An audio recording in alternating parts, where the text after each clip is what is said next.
സന്തോഷം കൊണ്ടുള്ള കണ്ണീരാണ്. ഇത് സന്തോഷം എന്നെ ചേർത്ത് പിടിച്ചപ്പോൾ ഉണ്ടായി. എനിക്ക് ആ എന്താ പറയുക, എനിക്ക് ആ സന്തോഷമാണ്. അത് പറയുമ്പോഴും എനിക്ക് കണ്ണു നിറയും. അന്നേരം എനിക്ക് സങ്കടമായിരുന്നു. ഇല്ല ഇപ്പൊ സന്തോഷം. സന്തോഷല്ലേ?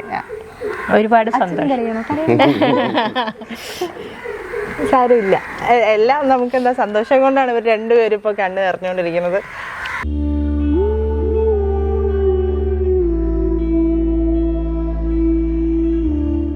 തിയേറ്ററിൽ ഇപ്പം ചേട്ടൻ ഉണ്ടായിരുന്നോ കൂടെ വന്നപ്പോ? അത് ഇങ്ങനെ സിനിമ കാണാൻ ഞാൻ പിന്നെ കാണാം. അപ്പൊ വെറുതെ ആണെങ്കിൽ ഇങ്ങനെ പറഞ്ഞു ആരൊക്കെ ഉണ്ടാകുമോ ഇല്ലെന്ന്. ആ പുള്ളിക്ക് ആ ഒരു വിഷമം ഉണ്ടായിരുന്നു, അതറിയില്ലായിരുന്നു. അപ്പൊ വന്നിരുന്നെങ്കിൽ ഭയങ്കര വിഷമായി പോയാന്. അപ്പൊ വരാഞ്ഞ നന്നായിന്ന് പിന്നീട് എനിക്ക് ഓർത്തു. അപ്പൊ ഞാൻ പറഞ്ഞു ഞാൻ പിന്നെ പൊക്കോളാം, കുറച്ചു പേരും കൂടി പോകാനുണ്ടായിരുന്നു. അത്തൂനൊക്കെ അന്നേരം ടിക്കറ്റ് കിട്ടാതെ അങ്ങനെ അപ്പൊ അങ്ങനെ വന്ന് അപ്പൊ എന്നോട് പറഞ്ഞു പിന്നെ പോവാന്ന് പറഞ്ഞു. അപ്പൊ അന്ന് ശരിക്കും നിമിത്തം പോലെ വന്നില്ല.